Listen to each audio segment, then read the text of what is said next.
Sean Sewell here with Engearment.com podcast. Really excited to have on for the third time my friend and New York Times bestselling author, Brad Kearns. Brad Kearns is a very accomplished author, has his own podcast, the B Rad Podcast. He is a champion athlete, and most recently, him and his friend Mark Sisson wrote a book called Born to Walk. I have a copy right here. So we have a lot to talk about from health and fitness standpoints, as well as training, and what does it mean to be born to walk as opposed to born to run or other modalities. So big, huge intro there. Sorry, Brad, but welcome back to the show. Gosh, every time I hear your voice, I feel so relaxed and calm now. So we're going to have a nice, mellow, breezy show, but we do have some really important topics to discuss. And the reason that Mark Sisson and I worked on this book is we're still kind of sitting back, frustrated and exasperated at the mainstream approach to fitness. And by and large, it appears to be programming and cultural messaging and ethos that are overly stressful and exhausting and fatiguing. And so we have these well-meaning segment of society that really does want to get out and move and take care of their bodies, and they're being socialized to push their bodies into fatigue, burnout, exhaustion, illness, and injury, rather than adopt a sensible approach. And we spent some time talking in the book about the world's great endurance athletes like Eliud Kipchoge, the greatest marathoner of all time. And it's so interesting to realize that the elite athletes, the top people that we just saw racing in the Olympics in Paris, they train in a more sensible, relatively less stressful manner than the average recreational enthusiast who's jogging down the road trying to drop an extra 10 pounds. And so we need to understand how the body works, what's the basis of aerobic conditioning to build endurance in the body without falling apart, because it's by and large what we're seeing a lot of attrition. The injury rate among regular runners is so stunning and embarrassing. I don't even want to say it on your podcast, but I'm going to. There's different research from around the world. Yale University School of Medicine reveals that 50% of all regular runners are injured every year, and 25% of regular runners are injured at any given time. So we're basically going out there. No one's tackling people on the roads and trails. And so it's clear that we have a huge problem in the general mainstream approach to endurance training. That opened up a whole lot of questions. Wow. Okay, so a lot of people are pushing too hard. And I'm not too sure it's because they feel like more pain, more gain, or they have to be in pain to achieve, or calories in, calories out, or I'm not too Mm, sure what the methodology of their thinking is. hmm But it sounds like you guys have done a lot of research and can easily debunk a lot of this and hopefully save a lot of people's health and well-being in the process. Yeah, your two speculations are spot on. One of them is this socialization that we need to feel discomfort in order to, quote, get a workout, end quote. And then there's also in the back of everyone's mind, there's this idea that's been forced down our throats that if you run at this pace for this many miles, you're going to burn X amount of calories. And if you times that by 30, you're going to lose 5 pounds in a month and you're going to look great. And it just doesn't play out in all the research. And I think finally we're turning the tide on that, where calories in, calories out is getting appropriately trashed, because there's so many other variables. Yep. And one of them is called the compensation theory of exercise. This is a branch of uh, medical science, exercise physiology, whereby it's observed that your body engages in assortment of compensation behaviors to counteract a stressful sort of workout regimen. So generally speaking, you're going to get up at 6 a.m., set that alarm, go hit the spin class, burn a bunch of calories, sweat, and then the rest of the day, you're going to be lazier and have a tendency to eat more, both on a conscious and a subconscious level. So conscious level is, honey, can you rake the leaves today? I'll do it tomorrow. I'm tired. I got up at 6 a.m. and slammed it in the gym. And then subconsciously, you move a little slower. You're less likely to pop up and rush down a staircase to grab a pad of post-it notes and come back up. You're just conserving energy because the workout pattern is overly stressful. And then your appetite and satiety hormones get dysregulated from exhaustive exercise as well. So the 6 a.m. spinning class often pairs directly with reaching for a pint of Ben and Jerry's in the evening. Yeah, that's good. Uh, it's a lot to unpack there as well. So like the ghrelin and leptin get out of balance here, the satiation and hunger hormones, right? From overdoing it. And again, do you think it's partly because people don't know what they don't know and like they just default to this?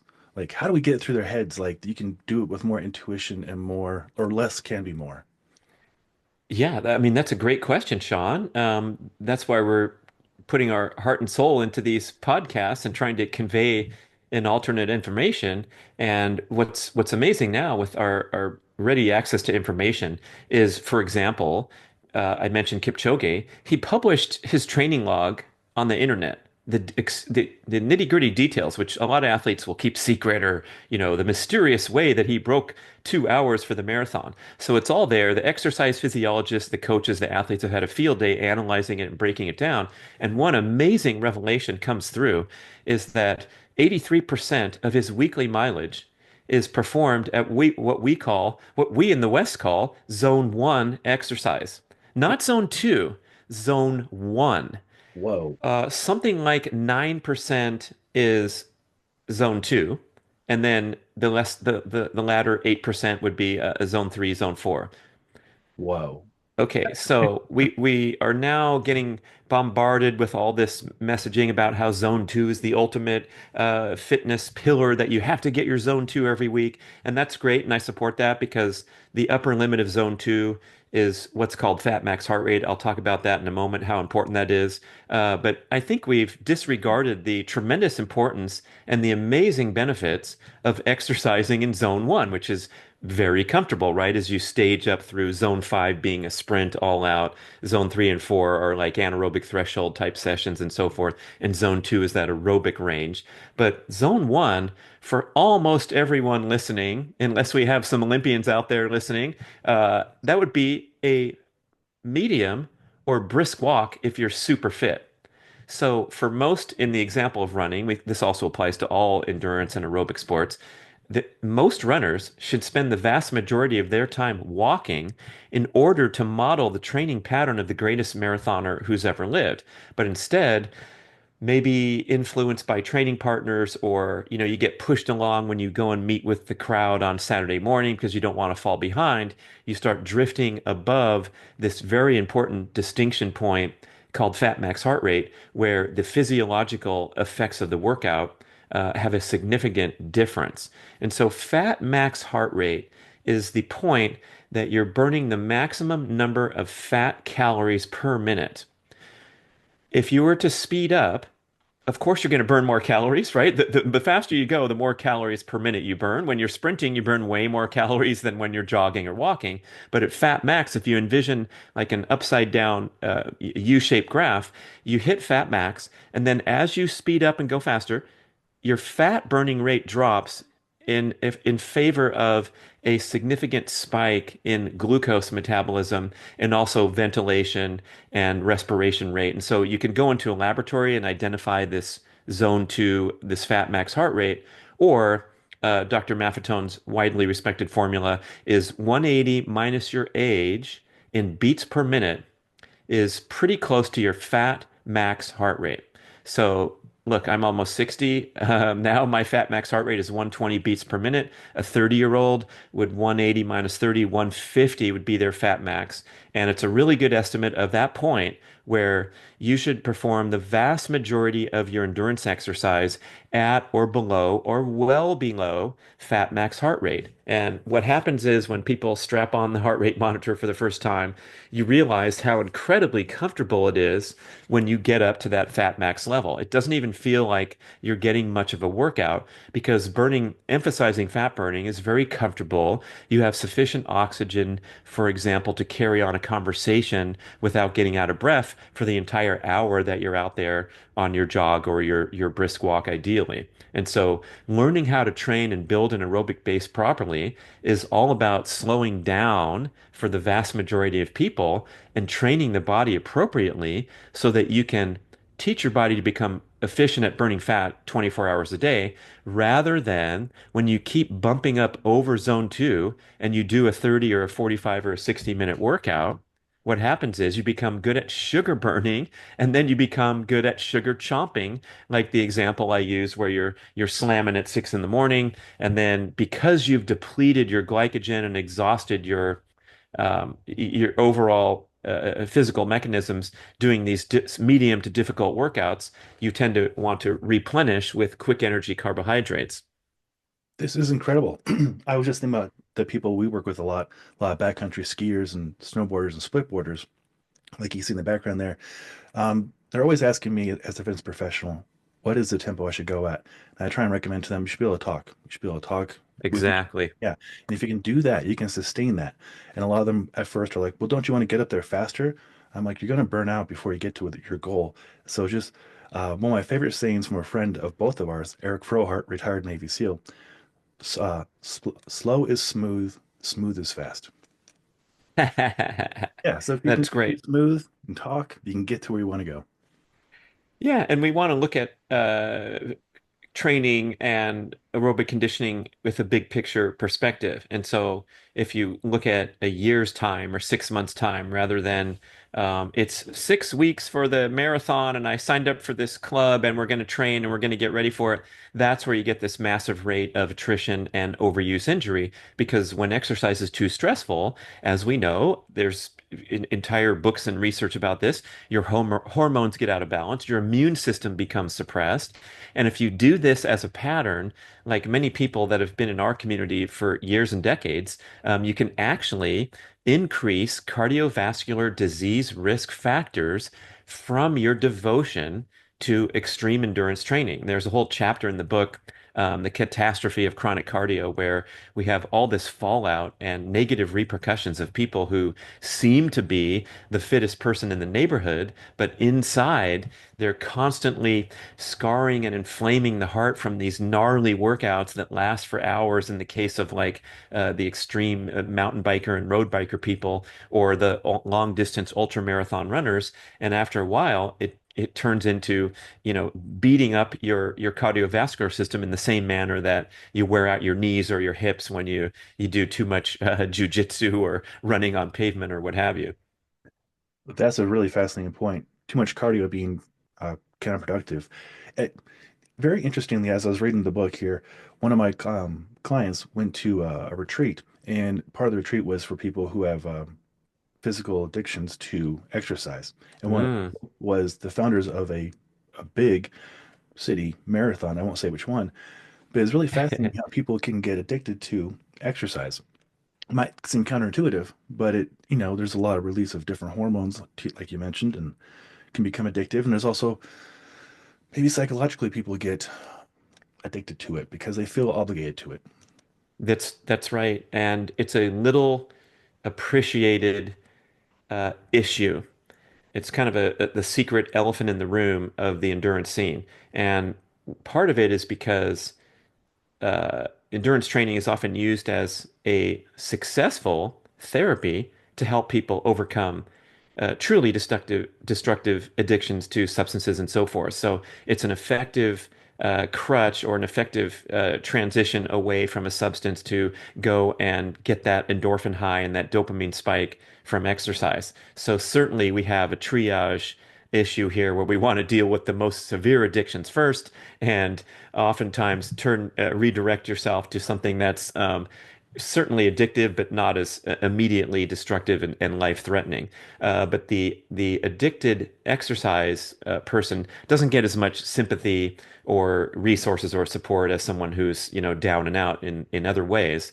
However, it is a major issue, and I think we can determine really easily whether we're drifting in that unfortunate direction by asking there's a series of 9 questions you can ask to determine if you're an addict. I had a food expert on my podcast, Dr. Joe Niflin from Stanford, and you can determine if you're addicted to food with this 9 question thing. And she said, "Oh, by the way, just about everyone is starting with 4 yeses because yes, I need to have food every day. Yes, if I don't get it, I think about it." And so there's a lot of food addiction in society. There's also minimally appreciated. But if you feel lousy and moody and cranky, if you don't get your workout, that is a sign that you're addicted because the definition of an addict is that they need to get to uh, they need to get a hit just to feel normal. It's not really for the high that we think about or mischaracterize it, where an addict needs to go on the street and spend money to get high.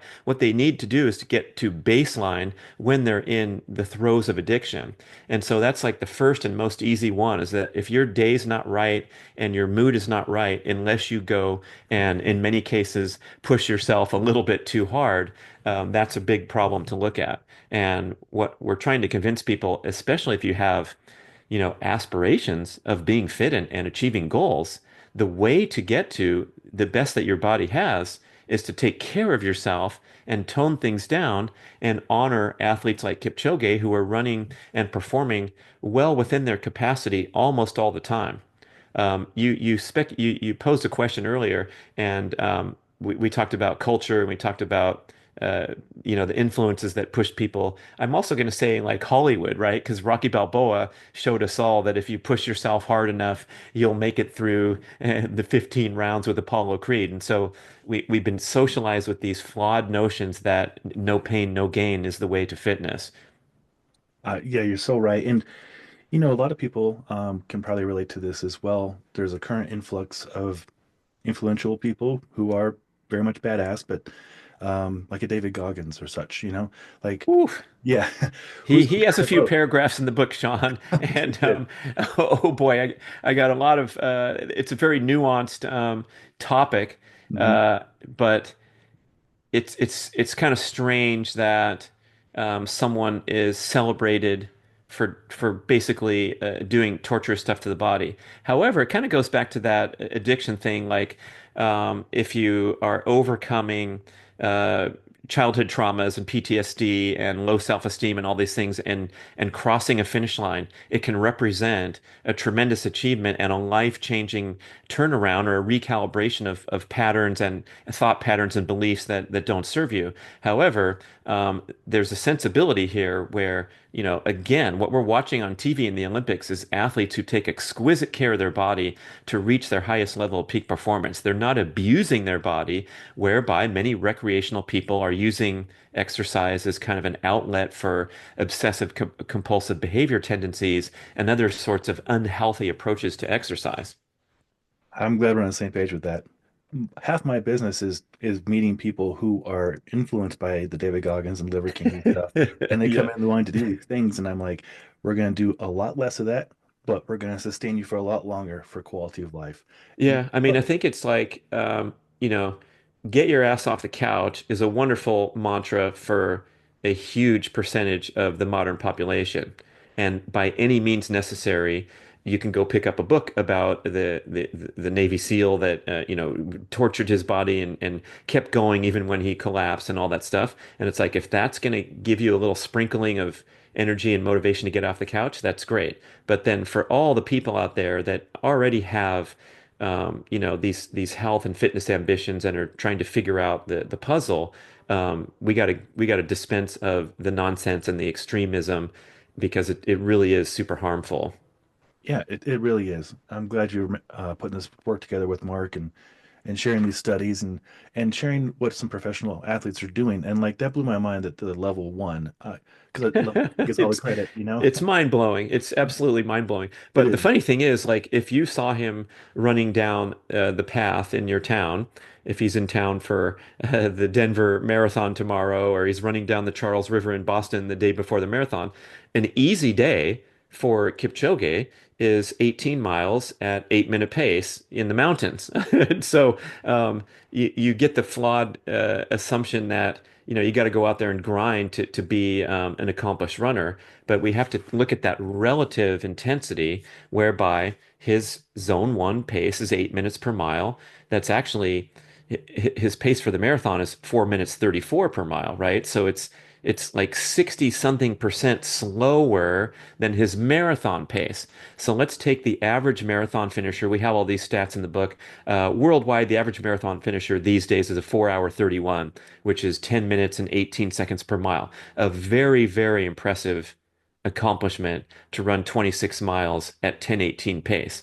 But the proper way to train for it, as evidenced by the world record, is to perform a lot of your training at 40 to 60% slower than that pace. And then, as you make that calculation, what does that bring us to? Well, exercise physiology research reveals that the human gait pattern switches from walking to jogging at around 14 minutes a mile.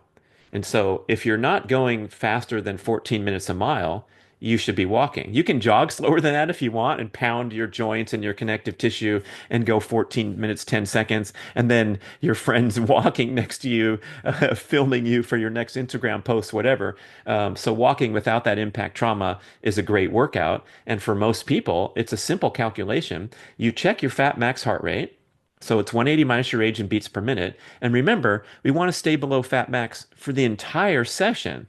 So if you're going and testing your fat max heart rate for 4 minutes, hey, that's great. You can jog. But if you're going for 5 miles or 10 miles or whatever, your pace needs to ensure that you're staying below that for the whole workout. Otherwise, the whole physiological effect of the workout changes and you're back into sugar burning category. So what that means for most people is perhaps starting out at a slow jog, walking for 30 seconds every mile, and then towards the end of the workout, 45 to 60 minutes in, your slow jog has now become a brisk walk. And it might feel frustrating with your competitive mentality, like, dang, I want to keep my same pace that my smartwatch is telling me. But that's the proper way to train, where you're going to have to slow down as you extend the workout in order to train the physiology correctly. Oh, I love it. This goes back to reminds me a lot of when I was working with Pavel and Dr. Craig Marker, and we were using similar formula, the MAFTONE method, minus a certain amount to get to a threshold you want to hit for 10 seconds to deplete the creatine phosphate Mm. system, and then allow for a lot of recovery so you don't go into the glycolytic state. So this makes a lot of sense. And so I was doing the MAFTONE method. And I got my 134. So for my, I want to keep that in mind, 134 or lower. Yeah, Oh, this is so fun talking about all this stuff. I'm a nerd for it, as is our audience too. right Um, on. there's a couple more things I wanted to talk about. So running in general. So last year we had on the author of Born to Run, had a great discussion with him, and he, talked about going down to Copper Canyon in Mexico and running with these ultra running natives, and it got a lot of sensational attention. I'm not a runner myself, so I'm not attracted to the idea of running. But so Born to Walk, I love how it's way more approachable for more people and a healthier overall experience. But what is the big deal with running? Like, where did this notion that people should go running for health come from? Yeah, I mean, Born to Run was a 2009 book, Christopher McDougall. It was a wonderful story of these amazing primitive living Tarahumara in Mexico and how the Western ultra running stars went down there and contested their race. And there was a lot of background about the amazing endurance capabilities of the human. And part of the reason that we rose to the top of the food chain is that we can outlast other creatures in a pure endurance model. So there's a cute video on YouTube where they line up a bunch of different animals for a hypothetical race. And so the cheetah kicks everybody's butt at 200 meters, but when you get to a mile, it's the antelope. And then when you get to, uh, you know, uh, longer and longer, the horse and the human are prevailing. And actually, humans can outlast even an endurance horse for these 100-mile races. There's one, the Western states in California, where the horses and the humans compete on the same course, and these humans are amazing, even in hot temperatures, especially because we have all these attributes from evolution. We're bipedal, we have narrow hips, we have sweat mechanisms, and we have all these capabilities that make us great endurance athletes. And so we can misinterpret evolutionary biology to conclude that humans are born to run long distances on the regular. But the truth is, we are capable of performing magnificent endurance feats once in a while in the model of survival of the fittest and life or death selection pressure. So you can go on YouTube right now and watch this documentary called The Great Dance, and it's the first known filmed account of a persistence hunt by the primitive living humans, the Aikang Bushmen in the Kalahari Desert in Africa. And so we have lived as hunter-gatherers for 2 million years, right? That's how we evolved. And these guys are still doing it in the old school style. So it's a pretty fascinating documentary to see this is how humans evolved and lived and got their food. And what these Bushmen did was they wore down a kudu antelope over a 4 hour tracking session in temperatures exceeding 100 degrees. And the antelope was finally exhausted, and they walked up to it and put a ceremonial spear through the heart and then took it back and enjoyed the food.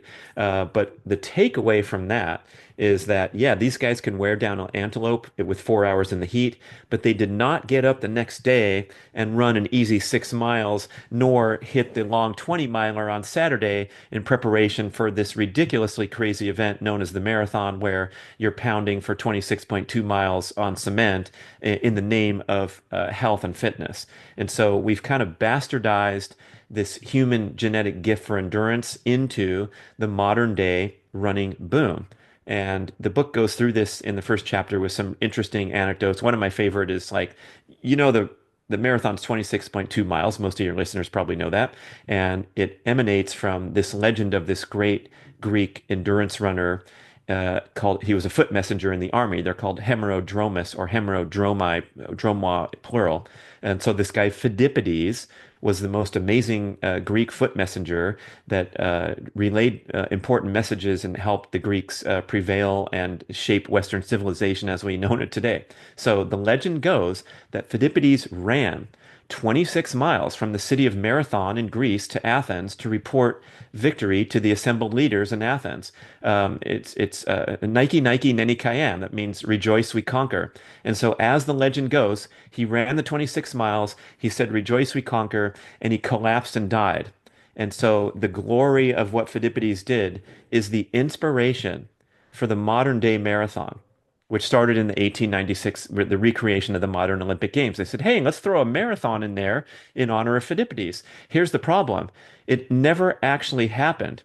The story was fabricated in an 1879 poem by Robert Browning, who took liberties with Greek history in order to make a fanciful poem. So what really happened, Phidippides was a real person. He was a legendary hemerodromus, but he actually ran from Athens to Sparta 153 miles in 36 hours over rough terrain where he could beat a horse.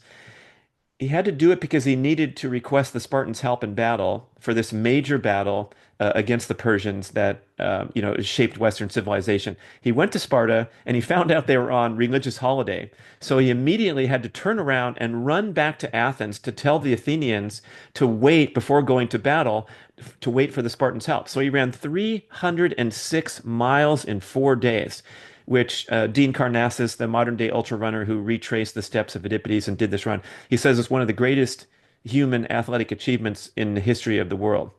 Now, I'm telling this funny story because the takeaway is that if we really want to honor Phidippides, today's marathon should be a 153 freaking mile race There or you go. 306-mile race. But 26 is an arbitrary distance that is by far out of the realm of health and wellness for the average modern human who sits at a desk and sits in a car and sits on a couch and relaxes and then thinks that they're going to go run like this guy Phidippides. And it's so ridiculous because if we just tomorrow if Brad and Sean decided and proposed to society that we change the marathon from 26 miles to 13 miles, we'd all be vastly better off.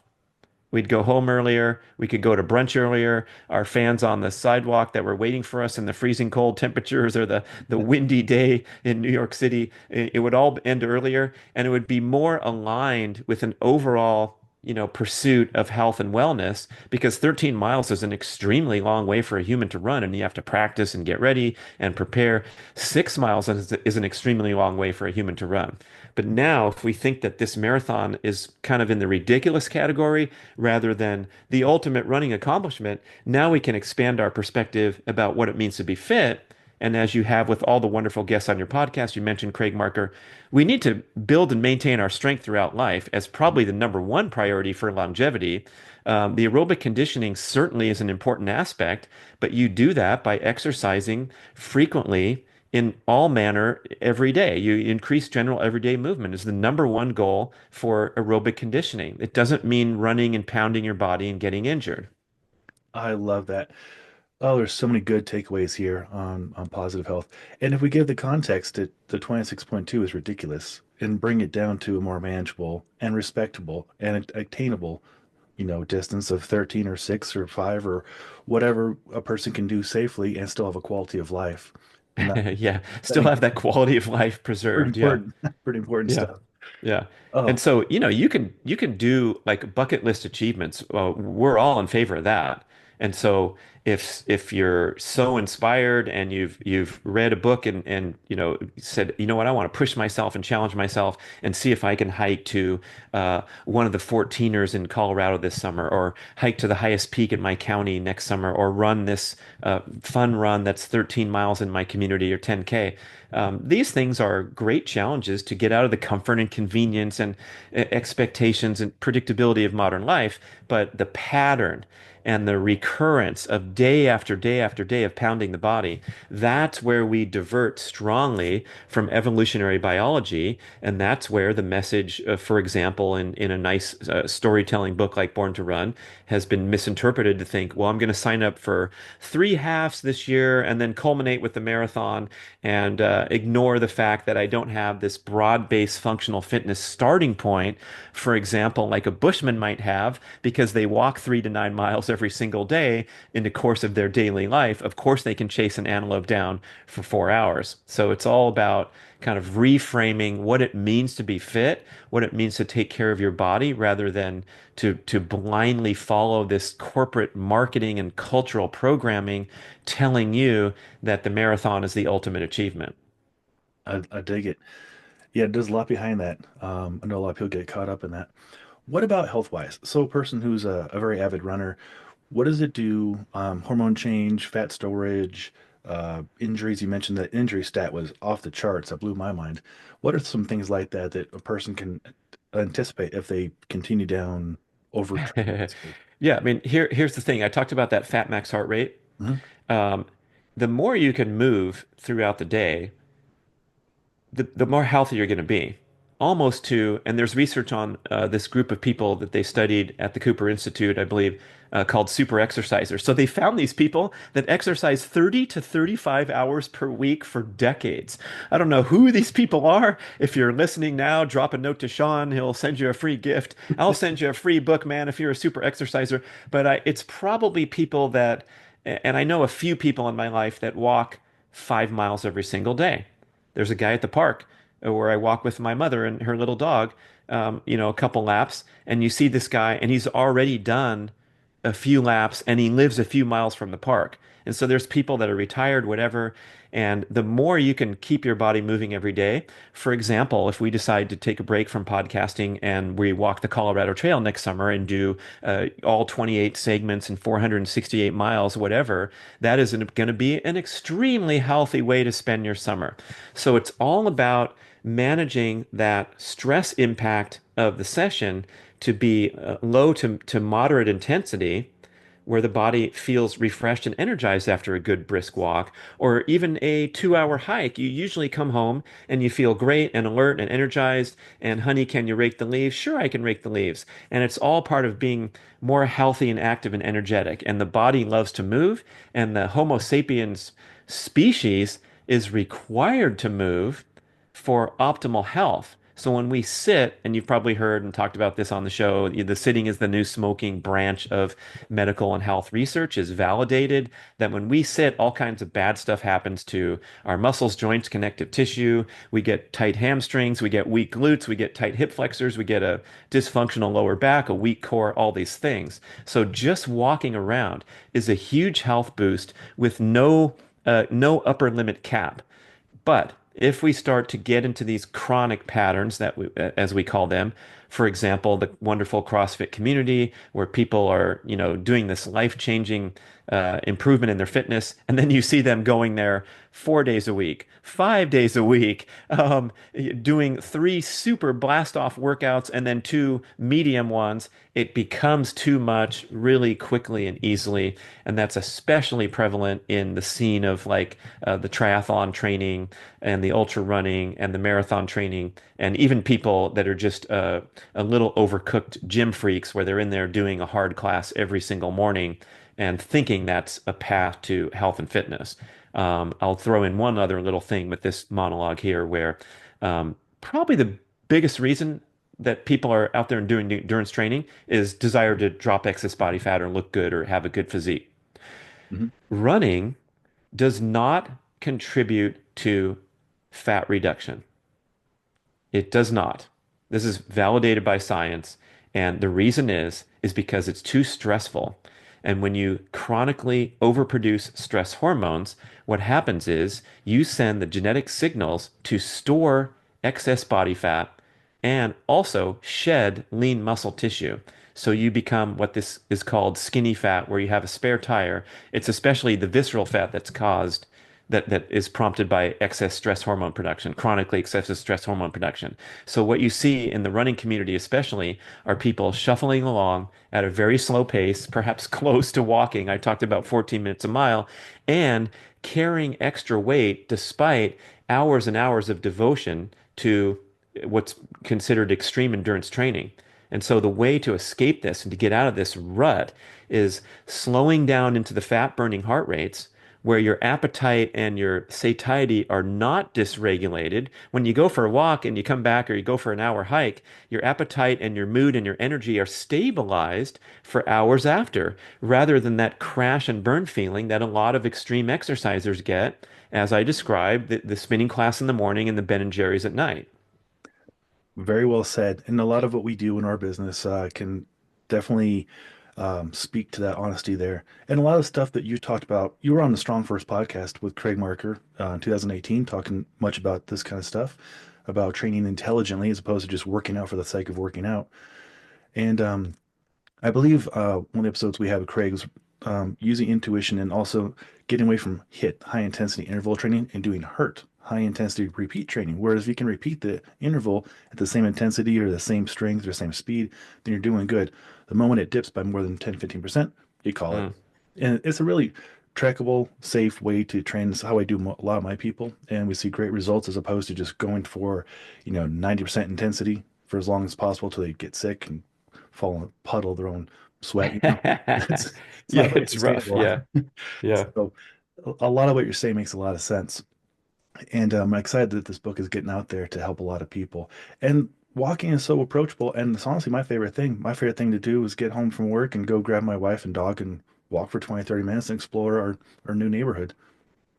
Fantastic. Yeah, it really, there's a lot of research how walking helps the brain function and the brain-derived neurotropic factor. It helps the immune function. It also helps build the musculoskeletal and aerobic resiliency to go and pursue more challenging athletic goals, including if you want to go sign up for a running race or a mud run or a Spartan race. Walking is your foundation for all manner of more complex athletic activity, whereby running is sort of um, a often a destructive and catabolic act because it's too stressful for the vast majority of people. So again, like I'm not trashing running. I'm just giving you permission to take off and run when you can maintain a heart rate at or below your fat max and actually engage in the act of running with correct form so that you're not getting injured. And running with correct form, we talk about this in an entire chapter in the book. We want to see a midfoot landing over a balanced center of gravity so you look beautiful and graceful like a deer or like your family dog when it runs off after the bunny that comes across the trail. But instead of that shuffling form, that is the driving cause of injuries, is poor form enabled by the elevated cushioned shoes, whereby you wouldn't even be able to shuffle down the road for 6 miles without these shoes. So the shoes allow poorly adapted people to run who shouldn't be running in the first place. So we got a good section trashing the modern running shoe and all the marketing where the shoes are contending that these are going to help make the impact easier or prevent injury. And what's fascinating, British Journal of Sports Medicine revealing that after years of research and looking all around the world for data, there has never been a single research submitted to prove that running shoes prevent injury. But Whoa. that's all we see with the marketing for the past 50 years is like put on these wonderful new modern high-tech motion control shoes and it'll help prevent injury. They do not. They are the driving cause of injury because they enable the poor form that causes injury. Wow, that's incredible. It speaks to learning to do the motion first, right? Building the foundation, building the Yeah. correct movement as opposed to a cast or whatever, basically around your foot, Hmm. stabilizing it. Yeah, yeah. So, take off and run with correct form. And most people can run for 100 meters with correct form. And then they start to get out of breath because running is a difficult act. And so we don't realize what a tough sport running is. I tell this to parents and kids, like high school runners that get injured, and they talk to me and they want advice. And I say, understand, like this is the second toughest sport in your school besides tackle football in many ways. And it's the second most injurious sport. It's a different type of injury, but it's brutal on the body, especially when you train in an inappropriate manner, like the vast majority of modern runners. Good point. Yeah, the stats on the injury I did not realize, but it does make sense. I'm so glad I was never attracted to running. This is like, Yeah, I mean, this was my life for so long, right? I was a little runner in high school and a Division I college athlete, and I got injured a lot. And then I got into triathlon. I had a 9-year career on the pro circuit. I lived and breathed endurance sports, and it was a wonderful, experience and a period of time in my life when I traveled around the world and raced on the pro circuit. And then after that, in the interest of keeping in shape, I would enjoy jogging and riding my bicycle. So I was an endurance athlete my whole life until recently, as we've talked about on the other podcast. Now I'm a sprinter and a high jumper, proudly out of that endurance scene. But once I escape and get some perspective, I realize like what the F was I thinking at times when I was pushing myself so hard to finish my first marathon when I was 16 years old. Like, what kind of kid wants to go through that torture? And it was all about me wanting to, find my place in society and distinguish myself as an athlete and get noticed by the girls in high school. If I could win the race, maybe the cheerleaders would give me the time of day and all these driving competitive drives. But the outlet was in many ways easy to abuse and get out of hand. And for example, in college, when I kept getting injured, it started to affect my self-esteem, and it was a difficult time for me because I identified as a runner, and now I can't run because my foot hurts. So what do I have to hang on to and figure out? And I had to kind of like broaden my horizons and realize this is not the end all, but it's easy to get sucked in, especially when you're a competitive type person, which is what almost all people out are who are attracted to something crazy like running a marathon. yeah, what a coming of age, like having gone through that. I know the professional triathlon career you had must have been pretty challenging to go from all that activity to this, but now taking away like the long or the high jump and the sprints, the favorite parts for you, the safer parts for all of us. That's Yeah. really cool. And also, Sean, I had to learn the hard way. And this was probably about halfway through my career where I came to this awakening that I was pushing my body too hard. I wanted to win so bad and race against the top guys and get a little bit faster. So in pursuit of like that 1% improvement, I drove my body into the ground and we'd go biking for 84 miles and then go to the swimming pool and swim for an hour and then get up the next day and jog 10 miles and all this kind of thing. And I finally had to realize, dang, I do want to beat these guys and I'm willing to do whatever it takes. And a lot of times, what it took was sleeping in until 10 a.m. and lazing around the house and then going and stretching and swimming for 15 minutes and getting a massage and watching 2 movies in the evening. And that was a great awakening for me because it absolutely worked. And taking care of the body works better than any sort of Rocky Balboa type of regimen. Absolutely. Sounds like you've learned, you've come full circle. As have I. I pushed it and pushed it and pushed it, and then when I started doing wearing heart rate monitor and tracking heart rate variability, and then appetite, resting heart rate, irritability, all the things for overtraining, and I was Yeah. clicking all the boxes. I was overtraining myself quite a bit. Yeah. It's a nice Yeah. eye opener. But yeah, Yep. rest doesn't get enough credit. Rest, sleep, recovery. It's the That's our biggest hope for the book, is to, acquaint people with the amazing benefits of a walking-oriented lifestyle in general and a barefoot-inspired lifestyle. As you know, we have the Paluva company, and you're helping us promote and, getting into the right barefoot-oriented shoes so that you can actually walk with a good gait and get those feet stronger for whatever athletics you like to do. But, that's the message is like the path to fitness is not what you've been socialized to think, and it can be a lot more fun and inspiring and energizing and complement your life and your other responsibilities rather than be this ordeal that is about pain and suffering. Oh, I love it. And to your point about barefoot training, I'm barefoot right now, and I just got done training. I truly believe, in most of us in the Strong First community, that training barefoot or in minimalist shoes like your Paluvas is the way to go for so many reasons. Tactile response, the full length for the hamstring, a myriad of benefits, and especially if you approach it with walking.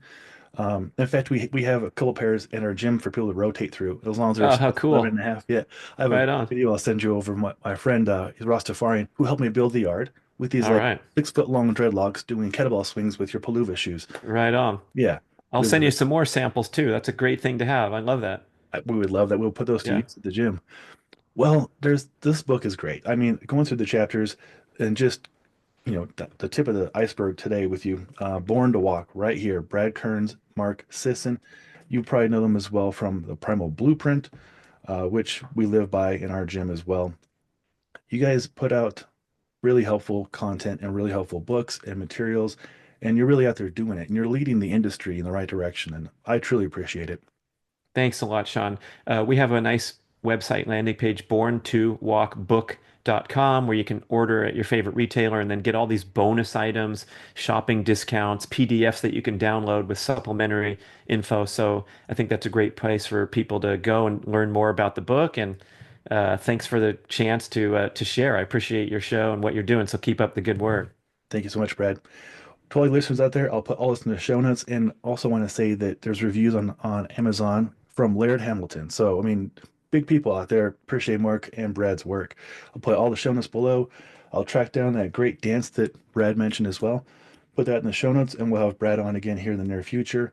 As always, appreciate you, Sean Sewell, Engearment.com podcast. Until next time, take care.